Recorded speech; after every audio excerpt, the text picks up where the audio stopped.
انسان په خپله باندې هرسناک دی، ډېر زیات حریص دی، او د هرس او د هرسوالي اندازه تاسو دې نه ولګوئ چې په دنیا کې به تاسو داسې کس نه وي لیدلی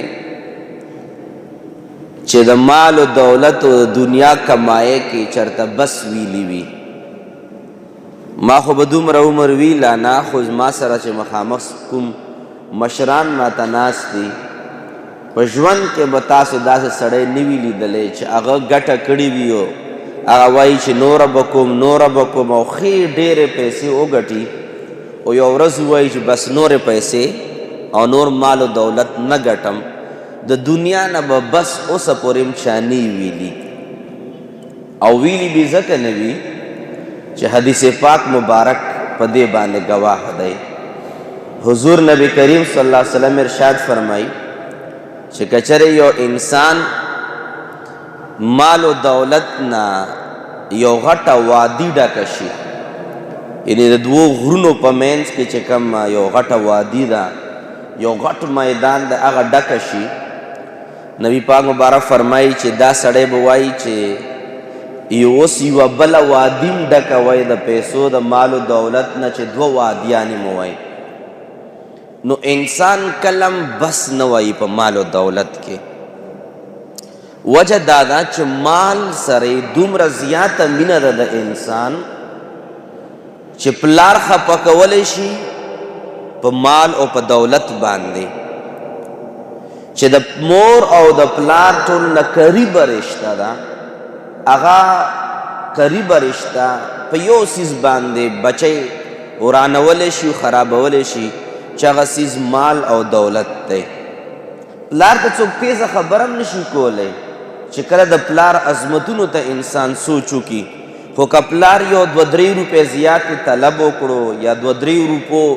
پلار یو بېزتي وله ورکړه، نو هغه عظیم پلار، هغه عظیمه مور چې د هغه د خپو لاندې جنتونه دي، هغې مور ته که بچي سپکې وایي او بد رد ورته وایي، کله هم داسې یو منځ له ایشو راشي مور او پلار ته څوک سپک نشي ویلی. خو واحد مال او دولت داسې یو څیز دی چې د مور او د پلار رشتم په مال او دولت باندې ختمیږي. دغه شان دی د پلار طرف نه زوی واخله، زوی څومره په مینه او په محبت باندې رالوی کړی وي، خپل زړه غوښې په پیرزو وي، خوب یې ورته قربان وي، سفرونه یې د بچو دپاره کړي وي، پردو خلکو بېزتۍ د بچو د ګټې دپاره پلار خوړلی وي، خپلې د سینې پی مور بچي له ورکړي وي. خو که چرې د پیسو خبره راغله نو کله ناکله مور او پلار هم د بچي سره په مال او په دولت باندې د بچیوالي رشته ختمه کی. ما مقصد د دغې خبرو نه دا و چې مال او دولت او پیسې چې دي دا انسان حریص دی، د هر چا نه یې ډېرې خوښې دي، ځان نه هم ډېرې خوښې دي، نور هر څه خو پرېږده. یعنې پیسې انسان وایي که نه چې اول جان دی او بیا جهان دی، او که سوچ وکړې نو اول پیسې دي او بیا جان دی، ځکه چې انسان بدن ته د خوب ضرورت دی، خوب برداشت کولی شي، خوب ورک شي پیسې تلاش کوي. ترکی په لار باندې چې زمونږ کم ځوانان بچي دي روان دي ترکی په لار باندې مغربي ممالکو ته، څومره کسانو د خپل جان نه لاس ووینځلو، د څه دپاره؟ د پیسو دپاره. پته لګي چې دا پیسې د ځان نه هم ډېرې ګرانې دي. سر درد ته مونږ نه ګورو، که چېرې مونږ له د ګټې څه مخه راغله نو بیا سر درد ته، بیمارۍ ته، تکلیف ته نه ګورو. پته لګي چې د پیسې انسان ته د خپل ځان نه هم ډېرې ګرانې دي، پلار نه هم ډېرې ګرانې دي، مور نه هم ډېرې ګرانې دي، بچو نه هم ډېرې ګرانې دي، خپلې ښځې نه هم ډېرې ګرانې دي. ښځې او خاوند اکثر په څه کې لبړوي؟ جنګ جګړې په څه کې وي؟ په دې کې وي د ښځې خاوند مال پیسې نه راکوي او ښځه ورته یې ترې ډېرې لګوي،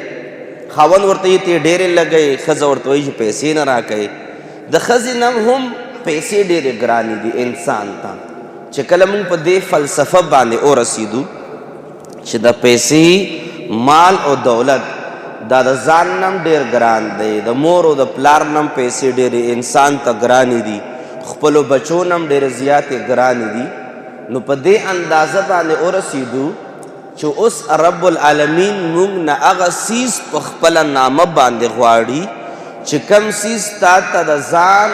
مور پلار او د هر چا نه ګران دی، رب فرمایي چې هغه سیز د ما په نامه باندې خرچ کا او هغې ته زکات ویلی شي. خدای پاک ما او تا ګوري، رب العالمین ما او تا جج کوي چې هغه مال او دولت چې انسان ته د هر چا نه ګران دی، آیا هغه سیز د ما په نامه باندې ورکولی شي که نشي ورکولی؟ د دغې امتحان دپاره رب العالمین زکات فرض کو. ولې خدای پاک چې تا له درکړي دي او تا ته وایي چې ته لږ غریب لم ورکا، نو چې تا ته خدای پاک وایي چې ته غریب له ورکا، نو څنګه خدای پاک تا له درکړي دي خدای پاک غریب لم ورکولی شي، خو تا امتحان کې چې د ما په نامه غریب له ورکا، تا په امتحان کې چې هغه پیسې چې د جان مور او د پلار هر چا نه درته ډېرې ګرانې دي، دا پیسې د الله په نامه باندې ورکولی شي او که نه؟ که څوک یې ورکولی شي دا د دې خبرې دلیل دی چې خدای پاک دغه بنده ته د ځان نم ډېر ګران دی، د مور نه ورته ډېر ګران دی، د پلار نه ورته ډېر ګران دی، او د مال او دولت نه ورته رب العالمین ډېر ګران دی.